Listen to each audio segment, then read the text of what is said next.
ഇത്ര വലിയ രക്ഷ നാം ഗണ്യമാക്കാതെ പോയാൽ എങ്ങനെ തെറ്റിയൊഴിയും? ദൈവത്തിൻ്റെ പരിശുദ്ധമായ വചനം എന്നോട് വായിക്കുകയാണ്. എബ്രായ ലേഖനം 2-ാം അധ്യായം 3-ാം വാക്യം. ഇത്ര വലിയ രക്ഷ നാം ഗണ്യമാക്കാതെ പോയാൽ എങ്ങനെ തെറ്റിയൊഴിയും? കർത്താവിൽ പ്രിയ സഹോദരി സഹോദരങ്ങളെ, പ്രിയപ്പെട്ട ദൈവമക്കളെ, ദൈവത്തിൻ്റെ പരിശുദ്ധമായ വചനവുമായി വീണ്ടും ഒരു പ്രാവശ്യം നിങ്ങളുമായി സന്ദർശിക്കാൻ എനിക്ക് സാധിച്ചല്ലോ. ദൈവത്തെ പുകഴ്ത്തുന്നു, ആരാധിക്കുന്നു. How shall we escape if we neglect so great a salvation?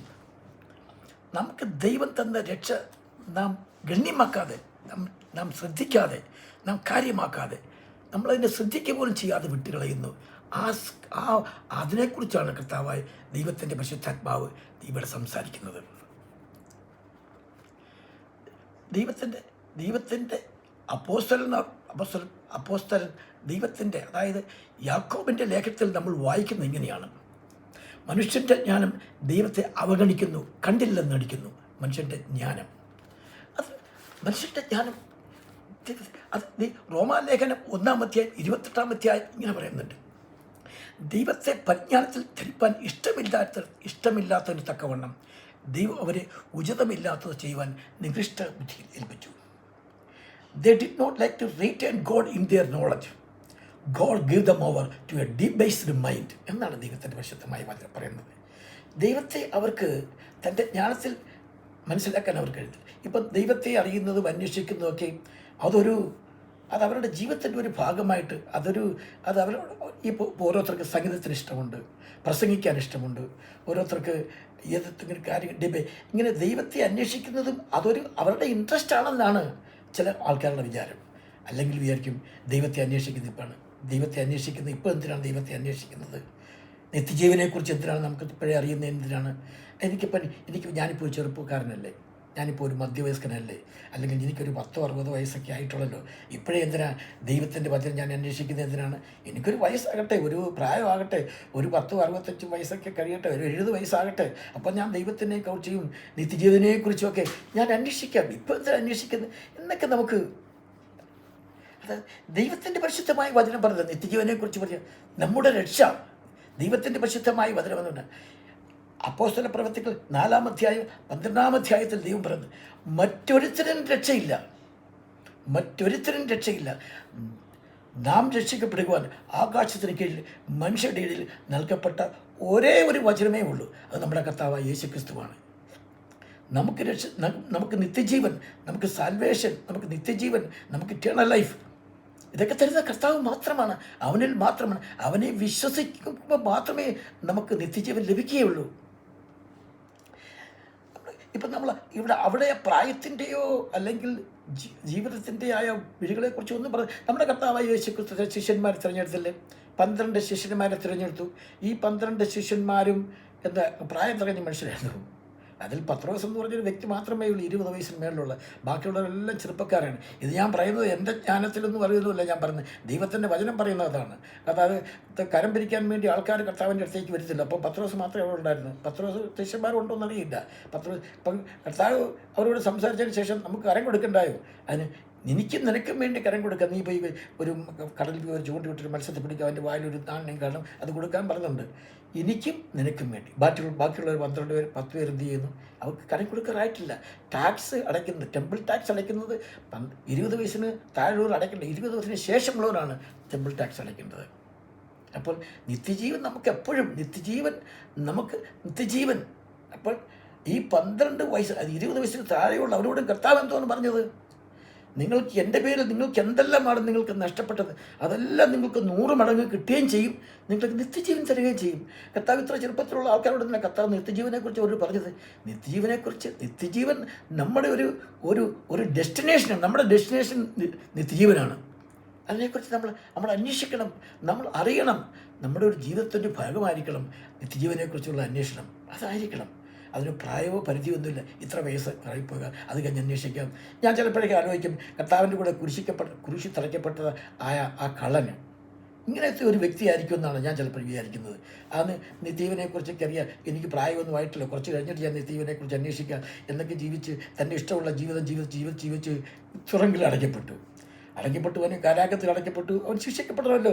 ശിക്ഷിക്കപ്പെട്ട് കഴിഞ്ഞപ്പോഴാണ് എന്നെ മരണശിക്ഷയ്ക്ക് വിധിച്ചല്ലോ എന്നുള്ള ഒന്നും എനിക്ക് സാധിച്ചില്ലല്ലോ. കഴിഞ്ഞ് അവസാനം കർത്താവിൻ്റെ കുരിശിൽ അവനെ കൂടെ വധിക്കുവാനുള്ള തീരുമാനം വന്നു.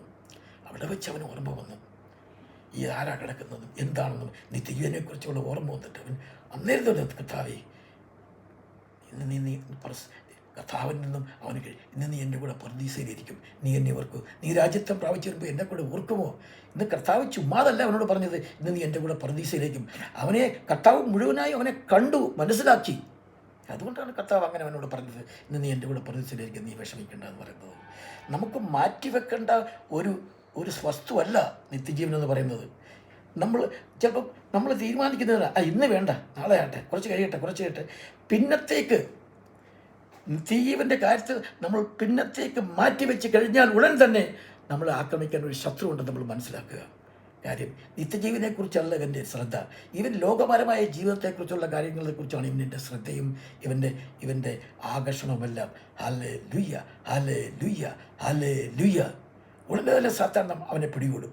പിന്നത്തേതിനെ മാറ്റിവെച്ചാൽ ലോകത്തിൽ ഇനി കുറച്ചൊക്കെ എൻ്റെ എൻ്റെ ഇഷ്ടത്തോടും എൻ്റെ ആഗ്രഹത്തോടും എൻ്റെ അഭിലാഷത്തോടും കുറച്ചൊക്കെ ജീവിക്കാം എന്നൊരു തീരുമാനം തീരുമാനം എടുത്തു കഴിഞ്ഞാൽ നേരെ സാത്താൻ നമ്മളെ പിടികൂടും. കാര്യം ഈ ലോകത്തിൻ്റെ പ്രഭു അവനാണ്. നമ്മുടെ കർത്താവിനോട് സാത്താൻ പറഞ്ഞ എന്താണ്? ഈ ലോകത്തിൻ്റെ മഹത്വം എല്ലാം കാണിച്ചിട്ട് നീ എന്നെ നമസ്കരിച്ചാൽ മതി, ഇതെല്ലാം ഞാൻ നിനക്ക് തരാം, ഇതെല്ലാം എൻ്റേതാണ്, നിനക്കല്ല നമസ്കരിച്ചു.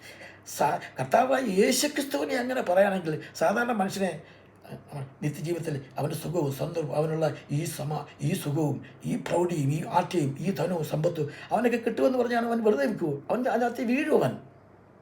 പക്ഷേ അങ്ങനെയുള്ള മനുഷ്യരല്ല, അവൻ്റെ പ്രാർത്ഥന ഇങ്ങനെ ആയിരിക്കണം, കർത്താവേ ഞാൻ നിൻ്റെ വഴിയിലേക്ക് വരുവാൻ എനിക്ക് സാധിക്കുന്നില്ല, എനിക്ക് ഈ ലോക ജീവിതത്തെക്കുറിച്ചുള്ള ആ ചിന്തകളും വിചാരങ്ങളും ഒക്കെ എൻ്റെ ഹൃദയത്തിലേക്ക് വന്നു നിൻ്റെ വരവിലേക്ക് വരാൻ എനിക്ക് സാധിക്കുന്നില്ല, നീ എന്നെ സ്നേഹിക്കണമേ, നിന്നോട് കർത്താവേ ഞാൻ പ്രാർത്ഥിക്കുന്നു എന്നൊരു അപേക്ഷയുമായിട്ട് നമ്മൾ ജീവിക്കുന്നു. അത് വേറെ പ്രശ്നം.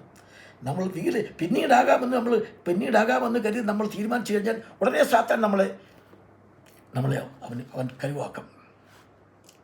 അത് യാതൊരു സംശയമില്ല. കാര്യം ഈ ലോകത്തിൻ്റെ പ്രഭു അവനാണ്. നമുക്ക് ജീവിതത്തിൽ കാര്യം നമ്മുടെ മനുഷ്യ ശരീരത്തിൻ്റെ ഇച്ഛകളും ആശകളും അതാണ്. നമുക്കറിയാമല്ലോ, ബൈബിൾ ഒരു പ്രധാനപ്പെട്ട ഒരു ഭാഗം നമുക്കൊരു സുവിശേഷ ഭാഗത്തിൽ നമുക്ക് കാണാൻ സാധിക്കുന്നുണ്ട്. Hallelujah, hallelujah, hallelujah. ലൂക്കോസിൻ്റെ സുവിശേഷം 16-ാം അധ്യായം 19-ാം അധ്യായത്തിൽ നമുക്കൊരു മനുഷ്യനെ ഇവിടെ കാണാൻ സാധിക്കുന്നത്. അതങ്ങനെ എഴുതിക്കുന്നത്, ധൂമ്രവസ്ത്രവും പട്ടുവസ്ത്രവും ധരിച്ചു സുഖിച്ച് ജീവിക്കുന്ന ജീവിതം ആഡംബരമാക്കിയ ഒരു വ്യക്തിയെ നമുക്കിവിടെ കാണാൻ സാധിക്കും. ഒരു ധനികനാണ്. ജീവിതത്തിൻ്റെ സുഖങ്ങളും സൗഖ്യങ്ങളും എല്ലാം അനുഭവിച്ച് ജീവിക്കാൻ വേണ്ടി വെച്ചൊരു മനുഷ്യൻ നമുക്കിവിടെ കാണാം. അയാൾ ജോലി എന്താണ്? പട്ടുവസ്ത്രങ്ങൾ അണിയുക, ധൂവസ്ത്രങ്ങൾ അണിയുക, ആഭരണങ്ങൾ അണിയുക എന്ന് വേണ്ട ജീവിതത്തിൻ്റെ സുഖത്തിൻ്റെ പരമോന്നതിയിൽ ജീവിച്ചിരുന്നൊരു മനുഷ്യനെയാണ് നമുക്ക് പരിശുദ്ധ സുവിശേഷം നമ്മളെ കാണിക്കുന്ന മനുഷ്യൻ. എന്തുകൊണ്ടാണ് ഈ മനുഷ്യൻ ഇങ്ങനെ ആയെന്നറിയാവോ? കാര്യം ധനവാനാണ്, പരീക്ഷനാണ്, ധനവാനായ മനുഷ്യരെല്ലാം ദൈവത്തിൻ്റെ അനുഗ്രഹങ്ങൾ ലഭിച്ചിട്ടാണ് അവൻ ഇത്ര വലിയ ധനവാനായത് ദൈവത്തിൻ്റെ അനുഗ്രഹം കൊണ്ടാണ്. അതുതന്നെയല്ല, ഞാനൊരു നീതിമാനാണെന്നാണ് അദ്ദേഹം വിചാരിക്കുന്നത്. ഞാനൊരു നീതിമാനായതുകൊണ്ടല്ലേ കർത്താവ് എന്നെ അനുഗ്രഹിച്ചത്, ഞാനൊരു നീതിമാനായതുകൊണ്ടല്ലേ എനിക്ക് ഇത്ര സമ്പത്തും എല്ലാ അനുഗ്രഹങ്ങളൊക്കെ ദൈവം തന്നത്. ഇതാണ് അവൻ്റെ വിചാരം. അതുമാത്രമല്ല, ദരിദ്രരായവരെല്ലാം പാപികളാണെന്ന് അവരുടെ വിചാരം. നമുക്കറിയാമല്ലോ, കർത്താവായ യേശുക്രിസ്തുവിൻ്റെ ആ സുവിശേഷത്തിൽ നമ്മൾ വായിക്കുന്നുണ്ട്, ജന്മന അന്ധനായ ഒരു മനുഷ്യനെ പിടിച്ച് ദേവാലയത്തിൽ കൊണ്ടുപോയി പറയുമ്പോൾ അവരല്ലേ പറയുന്നത്, നിനക്ക് ശാസ്ത്രമറിയില്ല, നീ എല്ലാം പാപികളാണെന്ന് പറഞ്ഞല്ലയോ ആ മനുഷ്യനെ പുറത്താക്കി കളയുന്നത്. ഈ പരീക്ഷന്മാരുടെയും ശാസ്ത്രിമാരുടെയും ധനവാന്മാരുടെയും ചിന്ത ഏതാണ്? അവരെല്ലാമാണ് നീതിമാന്മാർ, ബാക്കിയുള്ളവരെല്ലാം നീതിമാന്മാരല്ല, ബാക്കിയെല്ലാം പാപികളാണെന്നാണ് അവർ വിചാരം. എന്നിട്ട് എന്താണ് ജീവിതത്തിൽ അവന് മനസ്സിലാക്കിയത്? ഒടുവിൽ അവൻ മരിച്ചു, ലാസറും മരിച്ചു. അവസാനം കാണുന്നത് എന്താണ്? എത്രയോ ഘോരമായൊരു സാഹചര്യത്തിലാണ് അവനവിടെ ജീവിക്കുന്നത് അവന് മനസ്സിലായി. അവൻ അബ്രഹാമിൻ്റെ മടിയിലിരിക്കുന്ന ലാസറസിനെ കണ്ടു. ഒന്നാമത്തെ കാര്യം, ദൈവത്തിൻ്റെ വചനം നിങ്ങൾ ശ്രദ്ധിച്ച് നോക്കി. ആ വചനത്തിൽ ധനവാനായ ഒരു മനുഷ്യൻ്റെ പേരെന്താണെന്ന് പോലും അവിടെ പറയുന്നില്ലല്ലോ. ഉണ്ടോ? പേര് പറയുന്നില്ല. പക്ഷേ ലാസറസിൻ്റെ പേര് പറയുന്നുണ്ട്. അവൻ അനുഭവിക്കുന്ന കഷ്ടങ്ങളെക്കുറിച്ച് അവന് പറയുന്നുണ്ട്, അവൻ്റെ യാതനകളെക്കുറിച്ച് പറയുന്നുണ്ട്. അവൻ നായി വന്ന് അവൻ്റെ മൃഗങ്ങളെ തുടച്ചു എന്നൊക്കെ വളരെ വ്യക്തമായി വചനങ്ങൾ സംസാരിക്കുന്നില്ലേ? നമ്മളൊക്കെ വായിക്കുന്നതല്ലേ? പക്ഷേ അവൻ ഈ ധനവാൻ സുഖിച്ച രീതികളും പറയുന്നുണ്ട്. അതുകൊണ്ട് നീ അവിടെ സുഖിച്ചു, അതുകൊണ്ട് നീ ഇവിടെ കഷ്ടപ്പെടും. അവൻ ധനവാനായകൊണ്ടാണോ കർത്താവ് അവനെ ശിക്ഷിച്ചത്? അല്ല. ധനവാനായകൊണ്ടൊന്നും അല്ല ദൈവം അവനെ ശിക്ഷിച്ചത്. ദൈവം അവൻ ആ പണിഷ്മെൻറ്റ് കൊടുത്തു. അവൻ നരകത്തിലേക്ക് പോയത് അവൻ ധനവാനായകൊണ്ടല്ല. ദൈവം നിനക്ക് തന്ന ധനം നീ ശരിക്കും ഉപയോഗിച്ചില്ല. നിനക്ക് അത് ധന്യമായ രീതിയിൽ ദൈവത്തിന് ഇഷ്ടമുള്ള രീതിയിൽ ഉപകരിക്കാൻ നിനക്ക് സാധിക്കുമല്ലോ. നിൻ്റെ അടുത്ത് അവിടെ ആ പാവപ്പെട്ട വിളം തിരിച്ചിരുന്ന ആ സഹോദരനെ, ആ വ്യക്തിയെ നിനക്ക് സ്നേഹിക്കാൻ നിനക്ക് കഴിയുമല്ലോ. നിൻ്റെ പണം കൊണ്ടും അല്ലെങ്കിൽ നിൻ്റെ ധനം കൊണ്ടും നിൻ്റെ ഇൻഫ്ലുവൻസ് കൊണ്ടും അവരെ നിനക്ക് ശുശ്രൂഷിക്കാൻ കഴിയും. അല്ല, ദൈവത്തിൻ്റെ വചനം അങ്ങനെയല്ലേ നമ്മളെ പഠിപ്പിക്കുന്നത്. എന്തുകൊണ്ട് അവനത് നിൻ്റെ ധനം കൊണ്ട് നിനക്ക് മറ്റുള്ളവരെ സ്നേഹിക്കാനും മറ്റുള്ളവരോട് നിനക്ക് സൗഹൃദം പുലർത്തുവാനും നിന്നെ തന്നെ മാത്രമേ കണ്ടുള്ളൂ. ദൈവത്തിൻ്റെ വഴി അതിൽ ഒന്നാമത്തെ കാര്യം, ഇവർ ദൈവത്തിൻ്റെ വഴി അറിയിട്ടേ ഇല്ല. ദൈവം എന്താണെന്നും ദൈവസ്നേഹം എന്താണ്. കാര്യം അവരുടെ ഉള്ളിലിരിക്കുന്ന ഇതാണ്, ഞാൻ നീതിമാനെന്നാണെന്നല്ലേ അവർ വിചാരിക്കുന്നത്. പിന്നെ എങ്ങനെ അവർക്ക് സാധിക്കുന്നത്? ഞാൻ നീതിമാനും ഇവൻ പാപിയും ആണെന്നുള്ള ചിന്തയാണല്ലോ. അതുകൊണ്ടാണ് ആ ധനവാൻ പറയുന്നത്, എബ്രഹാം പിതാവേ, ലാസറസിനെ എൻ്റെ സഹോദരന്മാരുടെ അടുത്തേക്ക് ഒന്നായി പറഞ്ഞയക്കൂ. Hallelujah, hallelujah, hallelujah. എൻ്റെ കൂട്ടാണ് അവരും അവിടെ ജീവിക്കുന്നത്. ഈ ഒരു മനുഷ്യൻ ചെന്ന് കഴിഞ്ഞാൽ കുറച്ചൊക്കെ അവർക്ക് മാറ്റം സംഭവിക്കുമല്ലോ. അവനെ ഒന്ന് പറഞ്ഞയക്കുമെന്ന് പറയുന്നത് കാര്യം എന്താണ്? ഞാൻ വിചാരിച്ചത് പോലെ അല്ല കാര്യങ്ങൾ നടക്കുന്നത്, വിചാരിച്ച പോലെ അല്ല എന്ന് പറയുന്നത്. അതിന് സാധിക്കുന്ന അത് നടക്കുന്ന കാര്യമല്ല, അതൊരിക്കലും സാധിക്കുന്നില്ല. നീ കിടക്കുന്നതോ ഞാൻ കിടക്കുന്നതോ വലിയൊരു വിടവുണ്ടെന്ന്. ആരിവിടെ നിന്ന് ഇവിടത്തേക്ക് പോകാൻ അവരെ ഉപദേശിക്കാൻ മോശയും പ്രവാചകന്മാരും ഉണ്ടല്ലോ. അവരുടെ വചനവും കേൾക്കട്ടെ. ഈ ധാമാൻ ഒരു സജഷൻ പറയുകയാണ് അബ്രഹാം പിതാവിനോട്, അല്ല പിതാവേ, ഞാൻ പോയി അവരോട് സംസാരിച്ച് കഴിഞ്ഞാൽ, ഞാനല്ല, ഈ ലാസറസ് പോയി മരിച്ച ഒരാളിൽ നിന്ന് പോയി കഴിഞ്ഞാൽ അവൻ കേൾക്കും, അവരനുസരിക്കും, എൻ്റെ സഹോദരന്മാരൊക്കെ കേൾക്കും, അവർ പുതിയൊരു ജീവിതം ആരംഭിക്കും. പറഞ്ഞാൽ അബ്രഹാം പിതാവ് പറഞ്ഞു അത് സാധ്യമല്ല. മോശയും പ്രവാചകന്മാരെ കേൾക്കാത്തവൻ ഒരു മരിച്ച ഒരാൾ വന്നു കഴിഞ്ഞാൽ എങ്ങനെയാണ് അവർ കേൾക്കുന്നത്? അവർ കേൾക്കുകയില്ല. അവർ പോയിട്ട് കാര്യമില്ല, അവർ കേൾക്കുകയില്ല എന്ന് കഴിഞ്ഞ് അത്ര നരകയാതനയെ അവൻ ജീവിച്ചവൻ തുടരുകയാണെന്ന് നമുക്ക് കാണാൻ സാധിക്കുന്നു. ഇത് തനിക്ക് വേണ്ടി തൻ്റെ സ്വത്തിന് തൻ്റെ ഈ ആഡംബര ജീവിതം ജീവിച്ചൊരു വ്യക്തിയാണ് ഞാനിവിടെ പറഞ്ഞത്. ഇനി വേറൊരു വ്യക്തി നമുക്കിവിടെ കാണാൻ സാധിക്കുന്നത്. ഈ വ്യക്തി എങ്ങനെയാണ് വിചാരിച്ചിരിക്കുന്നത്? ആ മനുഷ്യനുള്ള ജീവിതത്തിൽ ഒരൊറ്റ ആഗ്രഹമുള്ളൂ, സമ്പാദിച്ചു കൂട്ടണം. ആ ഒരൊറ്റ ഒരു ചിന്തയേ ഉള്ളൂ. സമ്പാദിച്ചു കൂട്ടണം. അല്ലാതെ ഒരു അവനില്ല. അവൻ തിന്നണം, അവൻ സമ്പാദിക്കണം, അത്രയേ ഉള്ളൂ. അങ്ങനെ ഒരു വ്യക്തിയെ നമുക്ക് കാണാൻ സാധിക്കുന്നത് ലൂക്കോസിന് സുവിശേഷം 12-ാം അധ്യായം 13-ാം വാക്യം. പണം സമ്പാദിക്കുന്നതിൽ മാത്രം ശ്രദ്ധ ധരിച്ചൊരു വ്യക്തിയെ, ധനവാനായ ഒരു മനുഷ്യൻ്റെ ഭൂമി നന്നായി വിളഞ്ഞു എന്ന് പറഞ്ഞുകൊണ്ടാണ് ആ സുവിശേഷം ആരംഭിക്കുന്നത്. ലൂക്കോസിന് സുവിശേഷം 12-ാം അധ്യായം 13-ാം വാക്യത്തിൽ. അദ്ദേഹത്തിൻ്റെ ഉദ്ദേശം വേറെ ഒന്നുമില്ല, പണം സമ്പാദിക്കുക, വാരിക്കൂട്ടുക, സമ്പാദിക്കുക എന്നുള്ളൊരു ചിന്തയല്ലാതെ വേറൊരു ചിന്തയും ആ മനുഷ്യൻ്റെ മനസ്സിലില്ല. ആ പ്രാവശ്യം അദ്ദേഹത്തിൻ്റെ ഭൂമി നന്നായി വിളഞ്ഞ് ആ ഭൂമിയുടെ വിളവ് കണ്ടിട്ട് വിളിച്ചു, അയ്യോ ഇത്രയും വിളവോ എനിക്ക്, ഇതെല്ലാം ഞാൻ എവിടെ വാരിക്കൂട്ടുന്നത്, എവിടെ ഞാൻ വാരിക്കൂട്ടും, ഇതെല്ലാം എനിക്ക് എന്തിനാണ്, ഇത്രയും ധനമോ? അതെല്ലാം ഇതെല്ലാം പറയും.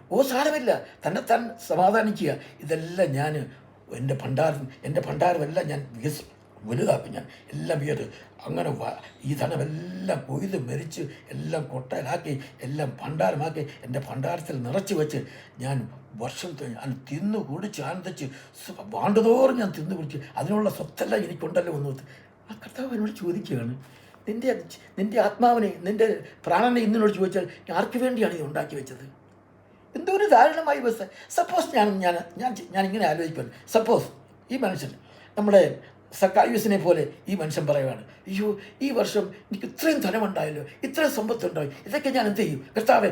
എൻ്റെ ഈ ധനത്തിൻ്റെ, എനിക്ക് ഇത്രയും കിട്ടി ഈ ധാന്യത്തിൻ്റെ പകുതി ഞാൻ ദരിദ്രന്മാർക്ക് കൊടുക്കും,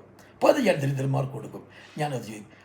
അപ്പം കർത്താവ് ചോദിക്കുമ്പോഴേ, ദരിദ്രന്മാർക്ക് നീ പകുതി കൊടുക്കും കർത്താവ്, എനിക്ക് ഇത്രയും ധാനം നീ എനിക്ക് തന്നില്ലേ, പകുതി ഞാൻ ദരിദ്രന്മാർക്ക് കൊടുക്കും, അത് പകുതിയല്ല പകുതി കൂടുതൽ ഞാൻ കൊടുക്കും. അവൻ്റെ ആത്മാവിനെ രാത്രിയിലെ ഒരു ആത്മാവ് കർത്താവിനോട് ചോദിക്കൂ. സക്കായുസിൻ്റെ ദൈവത്തിൻ്റെ ഒരു പ്രവാചകനായ ആയുസ് കൂട്ടിയ ഒരു പ്രവാചകൻ നമുക്കറിയാമല്ലോ. ആ പ്രവാചകൻ്റെ ആയുസ് കൂട്ടിയതുപോലെ ഈ പ്രവാചകൻ്റെ ആയുസ് ദൈവം കൂട്ടും. തീർച്ചയായിട്ടും അവൻ്റെ ആയുസ് കിട്ടും. അവനെ വിളിക്കില്ല, ദൈവം അവന് കൂടുതൽ ആയുസ് കൊടുത്ത് അവനെ നിർത്തും. എന്തുകൊണ്ടാണ്? കാര്യം നിന്നെക്കൊണ്ട് ദൈവത്തിൻ്റെ മക്കൾക്ക്, നീ ദൈവത്തിൻ്റെ മകനാണ്, നിന്റെ ദൈവത്തിൻ്റെ പണിയാണ് നീ ചെയ്യുന്നത്.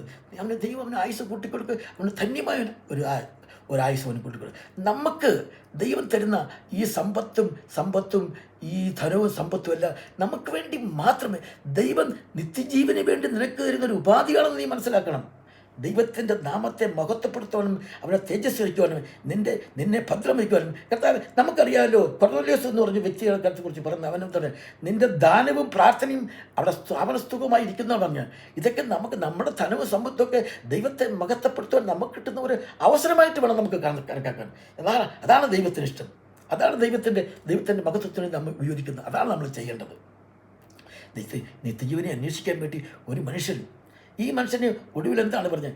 ദൈവ വിഷയവുമായി സമ്പന്നനാകാതെ തനിക്ക് മാത്രം സമ്പാദിച്ചുണ്ടാക്കുന്ന മനുഷ്യൻ്റെ ജീവിതം, ദൈവ വിഷയവുമായി നമ്മൾ സമ്പന്നരാകണം. ദൈവ വിഷയമായി നമുക്ക് എങ്ങനെയാണ് സമ്പന്നനാകാൻ സാധിക്കുന്നത്?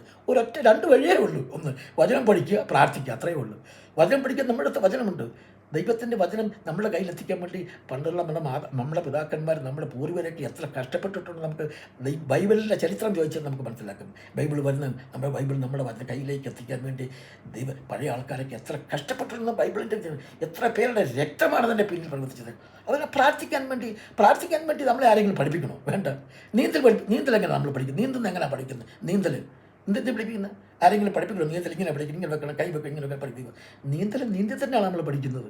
അതുപോലെയാണ് പ്രാർത്ഥിച്ചാണ് നമ്മൾ മനസ്സിലാക്കേണ്ടത്. ആ പ്രാർത്ഥനയിലേക്ക് നീ ഇറങ്ങിച്ചേരി നിനക്ക് സാധിക്കും. ഇവിടെ നമുക്കൊരു മനുഷ്യനെ കാണാൻ പറ്റും. നിത്യജീവനെ സമ്പാദിച്ച ഒരു മനുഷ്യൻ നമുക്ക് കാണാൻ സാധിക്കുന്നു. ആ മനുഷ്യൻ നമുക്ക് നിത്യജീവനെ അനുസരിച്ച് ഒരു മനുഷ്യനെ നമുക്ക് കാണാൻ സാധിക്കും. മത്തായിയുടെ സുവിശേഷം 13-ാം 44-ാം വാക്യത്തിൽ നമുക്കൊരു വ്യക്തിയെ നമുക്ക് കാണും. മത്തായിയുടെ സുവിശേഷം 13-ാം 44 നിത്യജീവനെ എങ്ങനെയാണ് ഒരു മനുഷ്യൻ സ്വീകരിച്ച് എന്നൊരു വ്യക്തിയെ നമുക്കവിടെ കാണാൻ സാധിക്കും. ഒരു പാവപ്പെട്ട കർഷകൻ.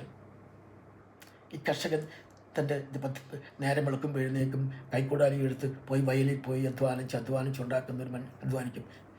അതോ അധ്വാനത്തിന് വേണ്ടി അദ്ദേഹം കാത്തിരിക്കും. മഴ സീസണെല്ലാം കഴിയുമ്പോൾ, മഴയെല്ലാം കഴിഞ്ഞ് നിലമെല്ലാം വെള്ളം ഇങ്ങനെ നിർത്തി നിൽക്കുക, അതെല്ലാം കാത്തിരുന്ന് കൃഷി ചെയ്യേണ്ട സമയം അത് സന്തോഷത്തോടെ വയലിൽ പോയി തൻ്റെ ജീവിതത്തിൻ്റെ ഒരു ആധാരമായി വേണ്ട വയലിൽ പോയി പകൽ മുഴുവനും അധ്വാനിച്ച് കിളച്ചും അതിന് വാരം തോണ്ടിയും അതിൻ്റെ കളകളെല്ലാം പറിച്ചു കളഞ്ഞും കൃഷിക്ക് യോഗ്യമായ രീതിയിൽ നിലത്തെ രൂപാന്തരപ്പെടുത്തുന്ന കർഷകനെ നമുക്ക് കാണാൻ സാധിക്കുന്നു. ഒരു ദിവസം കർഷകൻ ഇങ്ങനെ വേലയെടുത്ത് ഇങ്ങനെ ഇരുന്ന് അങ്ങനെ ഉച്ചയ്ക്ക് ഭക്ഷണം കഴിഞ്ഞ് ഇങ്ങനെ വിശ്രമിക്കുന്ന സമയത്ത് അദ്ദേഹം അല്പസമയം ഒരു കാഴ്ച കണ്ടു. എന്താണ്? തൻ്റെ വയലിൻ്റെ അടുത്ത് ഒരു നിധി ഇരിക്കുന്ന അദ്ദേഹം കണ്ടു. അതായത് സൂര്യൻ്റെ പ്രകാശത്തിൽ ഇതങ്ങനെ അകത്ത് വെച്ചിരിക്കുന്ന ഈ നിധി പ്രകാശിച്ചിട്ട് അതിന് ചുറ്റുമുള്ളൊരു വലിയൊരു പ്രകാശത്തിൽ ഈ മനുഷ്യൻ ഓടിച്ചെന്ന് നോക്കി. എന്താണ് കാണുന്നത്? ഒരു നിധിയാണ്. ദൈവത്തിൻ്റെ വചനം പറയുന്നത് അവൻ ആ നിധി മറച്ചു വെച്ചു എന്നാണ് പറയുന്നത്. മറച്ചു വെച്ചിട്ടിങ്ങി പോകുന്നു. നിധി എടുത്തോ? ഇല്ല, മറച്ചു വെച്ചിട്ടിങ്ങി പോകുന്നു. പിന്നെ ചിന്തിക്കുന്ന എല്ലാ നിധിയെക്കുറിച്ചാണ്. ഈ നിധി എന്താണെന്നാണ് നമ്മൾ വിവരിക്കുന്നത്? നിത്യജീവനെക്കുറിച്ചാണ് ഇവിടെ ദൈവത്തിൻ്റെ വചനം പറയുന്നത്. എങ്ങനെയാണ് ആ നിധി എനിക്ക് സ്വന്തമാക്കണം എന്നുള്ള ചിന്ത മാത്രമാണ് ആ മനുഷ്യൻ്റെ ആലോചന. എങ്ങനെയാണ് എനിക്ക് സ്വന്തമാക്കുക? അതിനെക്കുറിച്ച് ആലോചിച്ച് രാത്രിയും പകലും ആരോടും ഇത് പങ്കുവെക്കുന്നതായിട്ട് നാം കാണുന്നില്ല. ഇതെങ്ങനെയാണ് സ്വന്തമാക്കാൻ ഒരു പക്ഷേ ചിന്തിച്ച് കാണും. നല്ല രാത്രിയാകുമ്പോൾ നമുക്ക് നല്ല രാത്രിയാകുമ്പോൾ, അത് പാതിരാത്രിയാകുമ്പോഴത്തേക്ക് കൈക്കോടാലി എടുത്ത് എനിക്ക് പോയി ആ രാത്രിയാകുമ്പോൾ അത് പോയി മോഷ്ടിച്ചെടുത്താലോ? ഇല്ല ദൃശ്യം പുസ്തകത്തകത്ത് മോഹൻലാൽ കാണിച്ച പോലെ രാത്രി കൊടുവാൾ എടുത്ത് പോകുമ്പോഴത്തേക്ക് ആരെങ്കിലും ഒരാളത് കണ്ടു കഴിഞ്ഞാൽ അദ്ദേഹത്തിന് ആ നിധി സ്വന്തമാക്കാൻ കഴിയുമോ? ആരെങ്കിലും ഇങ്ങനെ പാതിരാത്രി കൊടുവാൾ എടുത്തുകൊണ്ട് ഇങ്ങനെ പോകുമ്പോഴത്തേക്ക് ഏതെങ്കിലും എടുക്കുമ്പോഴത്തേക്ക് ആ ഒരു വ്യക്തി കണ്ടിട്ട് അവരെ വിളിച്ച് അയ്യോ, ഈ രാത്രി ഈ കുര്യാക്കോസ് എന്തിനാ ഈ രാത്രി കൊടുവാൾ എടുത്തോട്ട് ഇങ്ങനെ രാത്രി പോകുന്നത് എന്തിനാ? തീർച്ചയായിട്ടും അവൻ സംശയം. അവൻ പുറകെ വന്ന് എന്താണ് അവൻ ആയുസിൽ ആ ധനം അവന് സ്വന്തമാക്കാൻ, ആ നിധി അവന് സ്വന്തമാക്കാൻ സാധിക്കത്തില്ല. അല്ലെങ്കിൽ നല്ല മഴ സമയത്ത് പോയി എല്ലാവരും വീട്ടിനകത്തിരിക്കും. അപ്പോൾ ചിന്തിക്കാം, സാധിക്കത്തില്ല. ദൈവത്തിൻ്റെ പരിശുദ്ധമായ ഒരു വചനമുണ്ട്. ദൈവഇഷ്ടം ചെയ്ത് വാഗ്ദത്തം പ്രാപിക്കാൻ സഹിഷ്ണുത നിങ്ങൾക്ക് ആവശ്യം. ദൈവത്തിൻ്റെ ഇബ്രായ ലേഖനത്തിൽ പറയുന്ന ഒരു വചനമാണ്. ദൈവഇഷ്ടം ചെയ്ത് വാഗ്ദത്തം പ്രാപിക്കാൻ സഹിഷ്ണുത നിങ്ങൾക്ക് ആവശ്യം. ഇബ്രായ ലേഖനം 10-30 സഹിഷ്ണുത സഹിഷ്ണുത വലിയൊരു കഥാവായി ദൈവത്തിൻ്റെ ശിഷ്യന്മാർക്കുള്ളൊരു വലിയൊരു ലക്ഷണമാണ് സഹിഷ്ണുത. ഹാലേ ലൂയ്യ, ഹാലേ ലൂയ്യ, ഹാലേ ലൂയ്യ. സഹിഷ്ണുതയില്ല നമുക്കൊന്നും നേടാൻ സാധിക്കത്തില്ല. എന്തുകൊണ്ട്? അയാൾ എന്താണ് ചെയ്തത്? ആ മനുഷ്യൻ, ആ കർഷകൻ എന്താണ് ചെയ്തത്? ഏറ്റവും ഉചിതമായത് ചെയ്തു. അദ്ദേഹം പോയി തൻ്റെ നില വിറ്റു. വിൽക്കാനുള്ള ആൾക്കാരെ കണ്ടുപിടിച്ച് ആളുകൾ ആ വിറ്റിട്ട് പണം വാങ്ങിച്ചത് അയൽവാസിയായ ആ മനുഷ്യൻ്റെ അടുത്തേക്ക് ഒന്ന് നിങ്ങളതെല്ലാം കൃഷി ചെയ്യാതെ ഇങ്ങനെ പാഴായി കിടക്കല്ലോ, ഞാൻ വാങ്ങിച്ചോളാം, എനിക്ക് തന്നേരെന്ന് പറഞ്ഞു. അയ്യോ, എന്താണ് നിൻ്റെ കൃഷി നല്ല ഫലപ്രദമായി, എന്താ വേണ്ടാത്തത്? ഫലപ്രദമായി എനിക്ക് അത് അത്ര യോഗ്യമായിട്ട് എനിക്ക് തോന്നുന്നില്ല. യജമാനെ നിങ്ങളെടുക്കുന്നത് ഞാൻ പൈസ വാങ്ങിക്കാം. ഓ അതെ, നീ വാങ്ങിച്ചോ. പൈസ കൊടുത്തെല്ലാം വാങ്ങിച്ച് അത് സ്വന്തമാക്കി. ദൈവത്തിൻ്റെ രക്ഷ സ്വന്തമാക്കിയ ഒരു മനുഷ്യനെ നോക്ക്. അതാണ് നമ്മുടെ ജീവിതത്തിൽ ഉണ്ടാകേണ്ടത്. ദൈവത്തിൻ്റെ രക്ഷ സ്വന്തമാക്കുവാൻ നമ്മൾ ചിലതൊക്കെ വിൽക്കേണ്ടി വരും. അത് നമുക്ക് വളരെ പ്രയോജനമുള്ളതായിരിക്കും, നമ്മുടെ ജീവിതത്തിൽ പ്രധാനപ്പെട്ടതായിരിക്കും. അത് അല്ലെങ്കിൽ ചില ഹാബിറ്റുകളായിരിക്കും, ചില പ്രവണതകളായിരിക്കും. അതൊക്കെ നമ്മളത് വിറ്റേ മതിയാകും. അതാണ് ദൈവത്തിൽ നമ്മൾ എന്താണ് നല്ലതെന്ന് നമ്മൾ അന്വേഷിച്ച് കഴിഞ്ഞാൽ അതിനെ സ്വന്തമാക്കുവാൻ നമ്മൾ ശ്രമിക്കണം. ദൈവത്തിൻ്റെ പരിശുദ്ധമായ വചനം അതാണ് നമ്മളെ പഠിപ്പിക്കുന്നത്. അതാണ് വന്ന് നമുക്ക് ദൈവത്തിൻ്റെ ഇഷ്ടം ചെയ്യുവാനും ദൈവത്തിൻ്റെ ഇഷ്ടങ്ങൾ പ്രവർത്തിക്കാനും നമുക്ക് ചെയ്യാൻ സാധിക്കുന്നത്? ദൈവത്തിനെ നമ്മൾ സന്തോഷിപ്പിക്കാൻ, സമാധാനം, ദൈവത്തിൻ്റെ ഇഷ്ടം ചെയ്യിക്കാൻ, ദൈവത്തിൻ്റെ ആഗ്രഹം, ദൈവത്തിൻ്റെ ഇഷ്ടം, ദൈവത്തിൻ്റെ ഒരു വിശ്വസ സേവനായി നമുക്ക് ജീവിക്കാൻ നമുക്ക് എന്താണ് ചെയ്യാൻ സാധിക്കുക? അതിന് ദൈവത്തിൻ്റെ ഒരു വചനം നമുക്ക് പറയുന്നുണ്ട്. ലൂക്കാസ് സുവിശേഷം 12-42 അങ്ങനെ പറയുന്നുണ്ട്. ബുദ്ധിമാനായ ഒരു കാര്യവിചാരകൻ്റെ ഉപമ കർത്താവോടെ പറയുന്നുണ്ട്. ബുദ്ധിമാനായ ഒരു കാര്യവിചാരകൻ തൻ്റെ യജമാനെ പുറത്തേക്ക് പോവുകയാണ്. ഞാൻ വിദേശത്തേക്ക് പോകാൻ ഈ യജമാനൻ എന്ത് ചെയ്ത്? യജമാനൻ തൻ്റെ കാര്യസ്ഥനെ വിളിച്ചിട്ട് തൻ്റെ വേലക്കാരെ അവൻ്റെ കയ്യിൽ ഏൽപ്പിച്ചിട്ട്, നീ വേലക്കാരെ എല്ലാം നോക്കിയിട്ട് അവർക്ക് സമയത്തിന് ആഹാരവും അവർക്ക് ഭക്ഷണവും അവരുടെ സുരക്ഷിതവും എല്ലാം അവർ കൊടുത്തിട്ട് നീ അതെല്ലാം നോക്കിക്കൊള്ളൂ എന്ന് പറഞ്ഞ്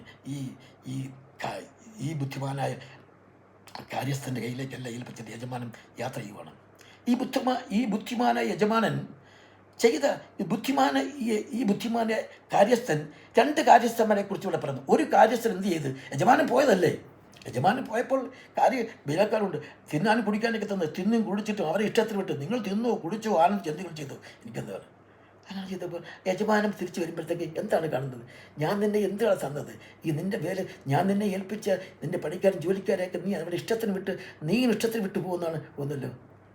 യജമാനൻ അവനോട് വെറുക്കുവാനോ അവനെ ദേഷ്യപ്പെടുവാനും അവനെ വിധിക്കുവാനും തുടങ്ങും. പക്ഷേ ബുദ്ധിയുള്ള കാര്യസ്ഥൻ എന്താണ് ചെയ്തത്? അവനെ കാര്യസ്ഥനുമായിട്ട് യജമാനൻ അവരെ നോക്കുന്നതിൽ യജമാനൻ എങ്ങനെയാണ് അവരെ ട്രീറ്റ് ചെയ്യുന്നത് അതിനേക്കാൾ മെച്ചമായിട്ട് അവരോട്. വാസ്തവത്തിൽ ഈ ജോലിക്കാരെന്ന് പറയുന്നത് എന്താണ്? ഈ കാര്യത്തിൽ യജമാനൻ പുറത്തു പോകുമ്പോൾ തൻ്റെ കാര്യസ്ഥനെ ഈ ജോലി തൻ്റെ പണിക്കാരെ ഏൽപ്പിച്ചു പറഞ്ഞാൽ എന്ത് പണിക്കാരെക്കുറിച്ചാണ് ഇവിടെ പറയുന്നത് നമുക്കറിയാമോ? നമ്മുടെ ആത്മനിയന്ത്രണത്തെക്കുറിച്ചാണ് പറയുന്നത്. നമ്മുടെ സെൻസ് ഓർഗൻസിനെ കുറിച്ച്, നമ്മുടെ പഞ്ചേന്ദ്രിയങ്ങളെക്കുറിച്ച്, നിൻ്റെ കണ്ണ്, നിൻ്റെ ചെവി, നിൻ്റെ കാല്, നിൻ്റെ അവയവങ്ങൾ, ഇതിനെല്ലാം നിയന്ത്രിച്ച് നിർത്തുന്ന കാര്യത്തെക്കുറിച്ചാണ് അവൻ പറയുന്നത്. അതാണ് ദൈവം അവിടെ ഓർമ്മപ്പെടുത്തുന്നത്. പിന്നെ ഈ യജമാനൻ നിന്നെ ഏൽപ്പിക്കുന്നത് നീ വെറും ഒരു മനുഷ്യനല്ല.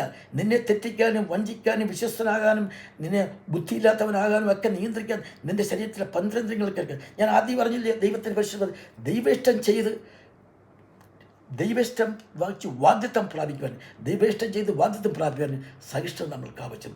നമ്മൾ സഹിഷ്ണുതയോടെ ദൈവത്തിനെ സമർപ്പിച്ച് സഹിഷ്ണുതയോടെ നമ്മൾ ഇന്ദ്രിയങ്ങളെ നിയന്ത്രിച്ച് ദൈവത്തിൻ്റെ ഇഷ്ടം. നമ്മൾ ലോകത്തിന് ഇഷ്ടമായിട്ട് ജീവിക്കാനല്ല നമുക്കിഷ്ടം. ദൈവം നമ്മളെക്കുറിച്ച് ആഗ്രഹിക്കുന്നത്. നീ ലോകത്തിന് ജീവിച്ചു, ദൈവം നിനക്ക് ആവശ്യമുള്ള ലോകത്തിനൊക്കെ ആവശ്യമുള്ളതെല്ലാം നിനക്ക് ദൈവം തരുന്നുണ്ട്.